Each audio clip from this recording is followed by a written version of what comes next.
দর্শক শুভেচ্ছা জানাচ্ছি পালেরচর জাজিরা শরীয়তপুর থেকে। এই মুহূর্তে আমি আছি আমাদের খামারে। এই যে একটি ফুটফুটে বাচ্চা দেখতে পাচ্ছেন, এই বাচ্চাটির বয়স আজ 4 দিন। আজ থেকে 5 দিন আগে এরকম আরেকটি বাচ্চা হয়েছিল। এই বাচ্চাটি আসলে মরা বাচ্চা হয়েছিল। এর পরের দিন আল্লাহ তাআলা আমাদের এই বাচ্চাটা দিয়েছেন। একটি কথা বললে হয়তো অনেকে ভাববেন যে আমি বেশি করে বলছি। বিষয়টা ছিল এরকম, আমার কাছে যখন এই বাচ্চাটিকে এসে আমি হাত দিয়ে ধরি, বেসিক্যালি আমি যখন প্রথম বাবা হই যেই অনুভূতি কাজ করছিল, সেই অনুভূতির কাছাকাছি একটি অনুভূতি কাজ করছে এই বাচ্চাটিকে দেখার পরে। সবাই দোয়া করবেন। আর যখন দেখলাম যে বাচ্চাটি সবার সঙ্গে আনন্দ নিয়ে ঘুরছে, তখন আমার মনটা অনেক ভরে গেল এই ভেবে যে আল্লাহ তাআলা চাইলে অনেক কিছুই করতে পারেন। কারণ আগের দিন একটি বাচ্চা মারা গেল, পরের দিন আবার এই বাচ্চাটি আল্লাহ তাআলা আমাদেরকে দিয়েছেন। ওর মা হচ্ছে যেটি গত সপ্তাহে কুকুরে কামড় দিয়েছিল। বেসিক্যালি কুকুরে কামড় দিয়েছিল কিনা বলতে পারি না, কারণ আমি ছিলাম না। এখানে যারা ছিল তারা বলছে। তো ভ্যাকসিন দিয়ে বলছিলাম যে হয়তো আমরা কোনো বিপদের দিকে যাচ্ছি কিনা। তো এরপরের দিনই বেসিক্যালি বাচ্চাটা হয়ে গেছে। হয়তো আমাদের বিপদটা একটা দিক থেকে কেটে গেছে যে বাচ্চাটা আল্লাহ তাআলা আমাদের সুস্থ একটা বাচ্চা দিয়েছেন।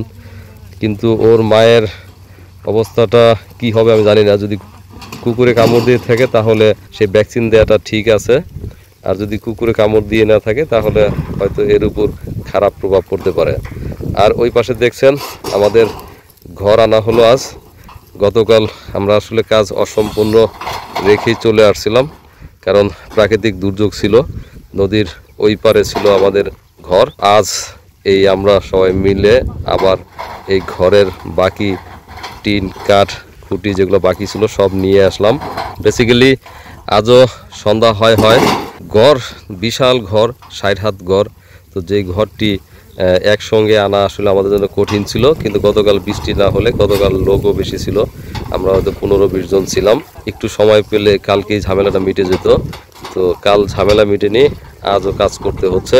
যারা আমার ভিডিও দেখে থাকেন তারা জানেন যে আমাদের এই অ্যাগ্রো বাংলা ফার্ম থেকে কিন্তু আমরা আরও বিভিন্ন প্রোডাক্ট আপনাদের সামনে নিয়ে আসব। আর আমাদের আগের যে প্রোডাক্টগুলো ছিল, বিশেষ করে পেঁয়াজ, শুকনো মরিচ, গুঁড়ো মরিচ, ওগুলো কিন্তু আপনারা এখন নিতে পারেন। পেঁয়াজ মজুদ রেখেছি। প্রতিদিন সকালে ঘুম থেকে উঠে সেই পেঁয়াজগুলো নাড়াচাড়া করি, দেখি নষ্ট হয়েছে কিনা। আমি যে ঘরে থাকি সেই ঘরের আপারে, অর্থাৎ চাং বলি আমরা টাঙ্গাইলের ভাষায়, বিক্রমপুরে বলে আপার, সেই উপরের দিকে পেঁয়াজ সংরক্ষণ করে রেখেছি যারা পেঁয়াজ নিতে চান। আমি একটা জিনিস বলছিলাম যে আসলে আমাদের পেঁয়াজ অন্যদের তুলনায় অনেক বেশি টেকসই এবং স্বাস্থ্য ঝুঁকি কম। এর কারণ হচ্ছে যে আমরা কেমিক্যাল বা রাসায়নিক সার খুব কম ব্যবহার করেছি। আপনারা যারা পেঁয়াজ নিতে চান তারা আমাদের সঙ্গে যোগাযোগ করবেন। আমাদের পেঁয়াজ অন্যদের পেঁয়াজের তুলনায়, বিশেষ করে এই চরের কথা বলছি, যেহেতু আমরা রাসায়নিক কম ব্যবহার করেছি, সেজন্য আমাদের পেঁয়াজগুলো টেকসই হবে এবং স্বাস্থ্য ঝুঁকি নেই বললেই চলে। সেজন্য আমাদের পেঁয়াজ অন্যদের পেঁয়াজের তুলনায় দাম একটু বেশি। তো যারা মোটামুটি অথেন্টিক পেঁয়াজ নিতে চান তারা আমাদের সঙ্গে যোগাযোগ করবেন।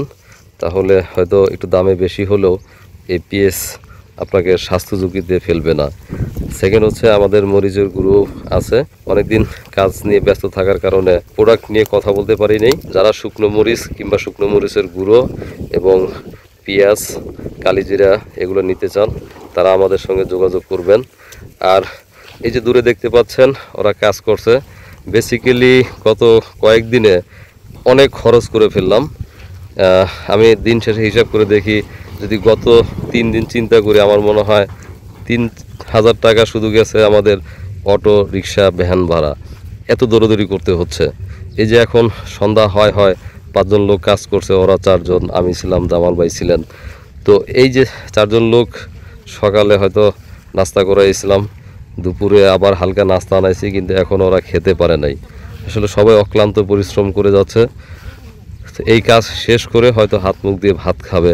আসলে প্রথম অবস্থায় যে কোনো কাজে প্রচণ্ড পরিশ্রম যায়, খরচ বেশি হয়, নানা কারণে খরচ হতেই থাকবে। এক এক জায়গায় যেতে হয়, একটা নতুন পরিবেশ, নতুন করে শুরু, সব কিছুতেই এই খরচটা কিন্তু প্রথম পর্যায়ে অনেক বেশি হয়।